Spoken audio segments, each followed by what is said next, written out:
रंजना कभी ब्रश नहीं करती थी। उसे कितनी बार उसके माँ बाप ने डांटा, लेकिन उसका कोई असर उस पर होता ही नहीं था, जिस कारण से उसके दांत पीले पीले हो जाते हैं शादी के बाद।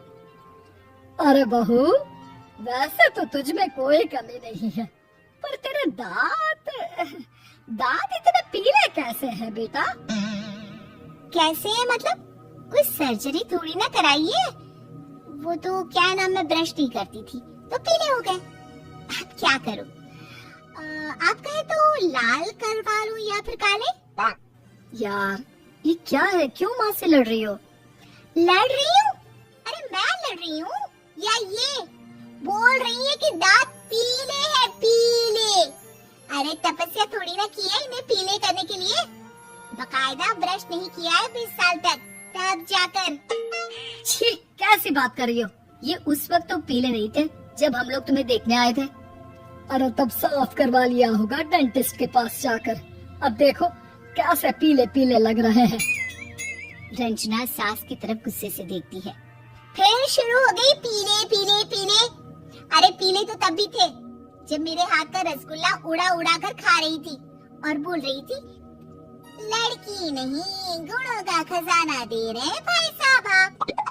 खैर, अब वो लोग करते भी तो क्या करते, पीले दांत वाली बहू पल्ले पड़ी थी तो झेलना तो था ही।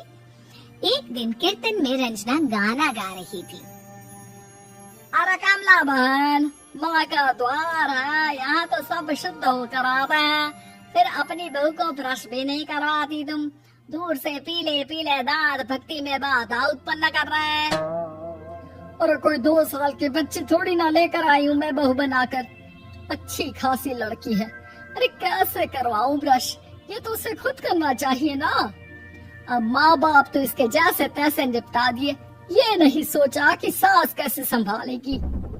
सास बहू को लेकर घर आ जाती है, लेकिन सोच लेती है कि अब इसे लेकर कहीं नहीं जाएगी। अगले रोज बहू कहती है, अरे क्या हो गया, मंदिर नहीं जाना क्या? कीर्तन का वक्त हो रहा है।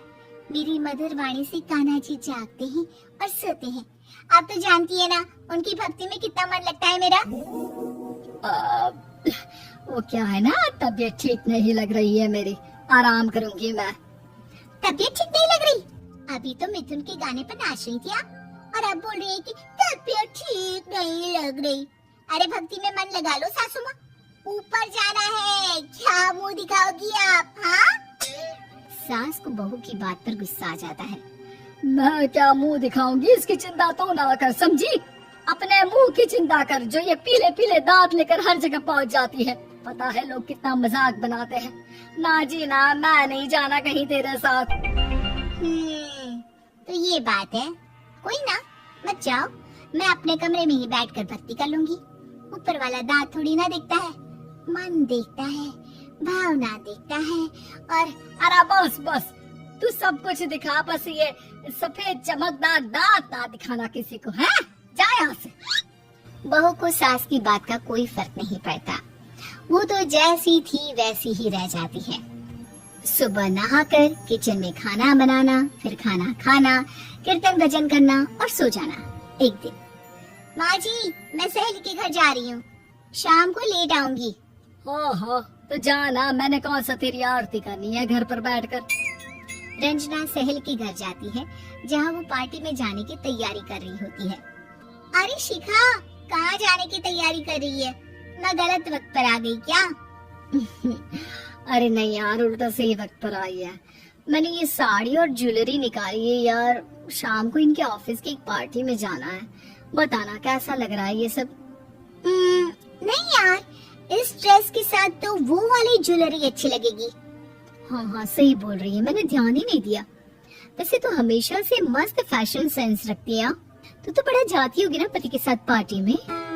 रंजना कुछ नहीं बोलती, बस सोचती है कि यार काश ये बात सही हो जाती, पर मैं क्यों नहीं जाती पार्टी में? क्या इन लोगों की कोई पार्टी होती नहीं होगी? रंजना घर आती है और रात में पति से सवाल करती है, एक बात बताइए, आप मुझे किसी पार्टी में क्यों नहीं ले जाते? क्या आपके यहाँ ऑफिस में पार्टी नहीं होती? पति बेचारा क्या कहता कि दांत पीले हैं तुम्हारे इसलिए। अरे कोई पार्टी होती नहीं हम लोगों के ऑफिस में, तो कहाँ से लेकर जाऊं? और मार्केट, मॉल, कहीं वीकेंड घूमना, कहीं तो। अरे यार, सारे हफ्ते में एक छुट्टी मिलती है, तो सोचता हूँ कि आराम ही कर लूं। क्यों? रंजना मन मार के रह जाती है। पहले कभी सास के साथ मंदिर जाया करती थी, लेकिन वो भी सास ने ले जाना बंद कर दिया। घर बैठी बैठी रंजना बोर हो जाती है। तभी उसे आइडिया आता है और वो मायके जाने का सोचती है। सासू माँ, 2 दिनों के लिए मम्मी के घर जा रही हूँ। अच्छा ठीक है, आराम से जा। और हाँ, माँ से कुछ अच्छी आदत सीख कर आना कि कैसे शरीर के हर भाग की तरह दांतों की सफाई भी जरूरी होती है, समझी? शुरू हो गई ना आप? वो लोग आपकी तरह नहीं है कि छोटी छोटी बात का बतंगड़ बना दे। उन लोगों के लिए मैं मायने रखती हूँ, ना कि मेरे पीले पीले दांत। रंजना माँ को बिना बताए उन लोगों को सरप्राइज देती है, लेकिन जैसे ही वो दरवाजे पर पहुँचती है, अंदर देखती है कि घर वाले कहीं जा रहे होते हैं। अब माँ, काश रंजना दीदी के दांतों वाली प्रॉब्लम नहीं होती, तो वो भी हम लोगों के साथ चलती ना बुआ जी की बेटी की शादी में। हाँ बेटा, लेकिन अब उसे कौन समझाए कि उसको उसके पीले दांत नहीं दिखते, लेकिन उसके आसपास के लोगों को कितना एम्बैरेसिंग फील कराते हैं। मुझे तो कितनी बार उसके स्कूल की टीचर ने शिकायत की कि उसके साथ कोई लड़की बैठना भी नहीं चाहती, और ना ही कॉलेज में कोई उससे बात करना चाहता था। लेकिन पता नहीं क्यों उसे ये बात समझ में ही नहीं आती। कोई कमी नहीं है उस लड़की में, बस यही के दांत पीले हैं। वो तो भला हो जीजाजी और उनकी माँ का, जो दीदी को जैसी है वैसे ही रखा हुआ है। रंजना को अपने घर वालों की बात सुनकर बहुत दुख होता है। वो सोचती है कि वो क्या करे, लेकिन फिर वो सीधा डेंटिस्ट के पास जाती है, अपने दांत चमकाती है और कसम खाती है कि वो रोज ब्रश करेगी। और क्या हो गया? तुम तो 2 दिनों के लिए गई थी ना, पर कोई ना, अच्छा है, चलो आ गई तो। रंजना सास के सामने आकर खड़ी हो जाती है और पूरी स्माइल करती है, उसके चमकदार दांतों को दिखाती हुई। है? चले मंदिर? माँ, मुझे माफ कर दीजिए, मैंने आप लोगों को बहुत एम्बैरेसिंग फील करवाया। मैं आज से रोज ब्रश करूंगी।